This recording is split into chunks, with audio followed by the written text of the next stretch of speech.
This is what pro mixers and producers making music at a very high level are doing differently than most that are getting them those world-class results. I'm going to tell you a story, and within this story, there's a deeper message that will explain this concept. I want you to see if you can figure out what it is. So a doctor pulls up to his office and he hears some shouting over by the river. So he runs over and finds someone panicking and can't swim. So he jumps in and saves the guy from the river. And then all of a sudden another person comes floating down the river and he calls over his friend, and then they're both jumping in and helping, pulling person after person out of the river. Then another doctor drives over and pulls up and they say, "Hey, come on, come help us. We need your help." And he starts to pull away. And they say, "Hey, hold up a second. Where are you going? We need your help." He rolls down the window and says, "I'm going to go upstream to find out who the guy is that's throwing all these people in the river." So probably you got an idea where we're going with this. It's the same with music production. We spend hours, even days, trying to fix issues in our song with mixing. But if the recording isn't right from the start, if the problem actually lies upstream, then no amount of mixing is going to get you that totally world-class sound that you want. Things could be sabotaging you today that if you don't clear it up upstream, it's going to keep coming downstream and being a problem for you. The idea is you're never going to be able to save all the people from the water, so you have to just go upstream and stop the guy who's throwing them in. But let's take an even deeper reality check going upstream again. What comes even before the recording? The song. You have to have a good song. Let's take a look together at this chart that breaks it all down. This is something called the upstream formula, and this is what guarantees world-class results every single time. On the upstream side, we have the very beginnings of the process, the song, and then on the downstream side, you have kind of the final mixing and mastering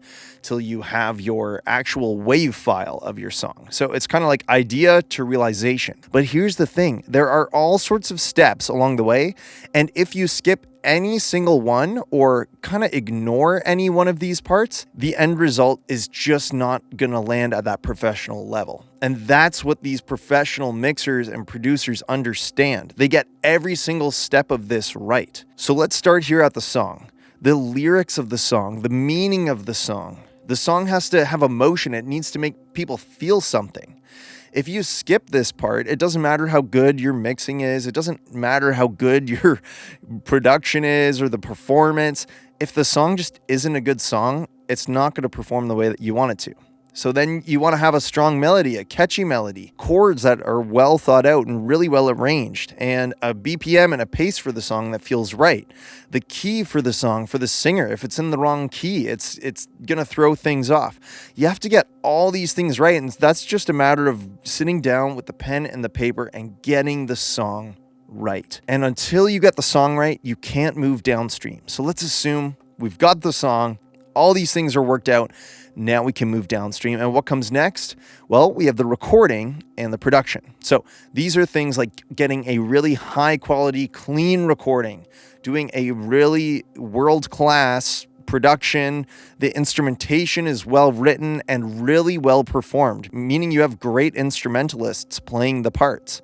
You have a really strong performance. You have a strong vocal performance. So again, if you skip any part of this process, it doesn't matter how good your mixing is or how good your vocal tuning is. If the performance itself is not there, or if the production or instrumentation is kind of weak or the recording sounds terrible, it doesn't matter how much mixing you do. It's something that has to be taken care of. And this is what the professionals understand. When they go through the process of making a song, they don't leave any of this to chance. Nothing is left to chance. If they're unable to get a high quality recording, they're either using samples or hiring out session musicians to get that. They're working in the vocal session with the singer, meticulously nitpicking at the performance of each line. They're getting the best of the best musicians that can play the parts tight and with passion. You're getting a drummer on your track that's a good drummer and can hit the drums hard. You're getting the best guitar player in the room to lay down the guitar parts. You're putting a lot of care into the recording, you're taking time beforehand to set up the mics and optimize the recording space so you're not getting reflections and weird room noise. You're getting a really clean, crisp recording. And now you've got a great song with a great recording and production, and now you can move downstream. But none of this works if you skip steps. So we're not yet at mixing and mastering. First, at any professional level, you're not going to just send those raw tracks straight to mixing. You're going to need to do cleanup. You're going to need to do editing and time alignment. This might mean time aligning the drums with the bass. This is going to mean making sure the vocal performance is in tune, maybe manually tuning it by hand, cleaning up weird mouth noises in the vocal performance, or cleaning up some guitar squeaks that are distracting in the song. You're taking the tracks that were carefully produced and recorded and now carefully making sure that they're ready to go to mixing. This step just can't be skipped, because imagine you have a great performance but it's out of time and out of tune. At a world-class level, you're tightening everything up, and then, and only then, you can send to mixing and mastering. And from my experience, mixing music full-time, there's a lot of misconceptions about this stage, the post stage, and the final mix and master stage. Lots of producers will confuse the post stage with mixing. Editing and mixing are two very different things. And I'm not saying your mix engineer isn't capable of editing. I've edited a lot of tracks myself as a mix engineer. But what needs to happen is communication. That has to be communicated with the mix engineer. For example, saying, hey, I'm going to need a bit of vocal cleanup and vocal tuning on this. If it's not something that the producer or yourself, if you're in charge of getting the song to mixing, are capable of. And in most cases, whether for an extra fee or part of the mixing service, the mix engineer will help you figure that out. You don't want to send unedited tracks straight from this stage over to mixing. You have to get this post thing figured out. Only then you get to mixing. And that's when the final mixing and mastering is done. So many producers early on are trying to jump straight from the song and maybe a rough recording of their song in this area all the way to just getting started on mixing and mastering. And that's why it's so hard to get the results that they want. That's why so many producers are wondering, why don't my songs sound as good as other songs? It's because the excitement of mixing has taken priority over getting a good performance of the song, getting really clean recordings. And so all these problems float downstream and ends kind of here in the mixing stage with all sorts of problems that are not related to mixing, but are rather related to the song or the recording or the edit. And that's why this upstream, downstream framework is the number one tool for world-class music. The best of the best know you have to get each stage right along the way, and they will do anything it takes to make that happen. Ask yourself right now, what would it take to get each of these steps done properly? Because going through this formula properly is what makes making a song worthwhile. It's not worth doing these last 3 steps if the song itself just isn't that good of a song. It doesn't make sense to invest in a ton of editing and mixing if the microphone you recorded on isn't a good microphone to begin with. Now, of course, getting good at each of these stages requires time, and not everyone's going to be an amazing vocal tuner or an amazing recording engineer, and that's okay.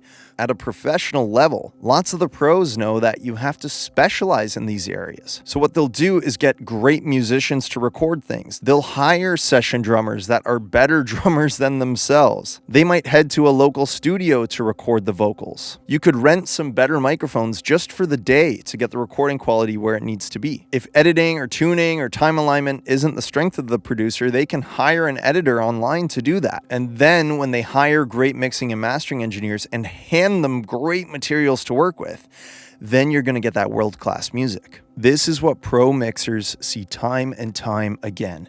When they receive the multi-tracks to mix the song, you can very quickly tell whether the producer has gone through these steps. Sometimes the tracks have a pristine recording, but the song is emotionless. Sometimes the song is amazing, but there are a lot of mistakes in the recording. Sometimes the song and the recording are great, but things are a little bit messy and out of tune. The mixing and mastering engineer is the furthest point downstream, and they will see it all.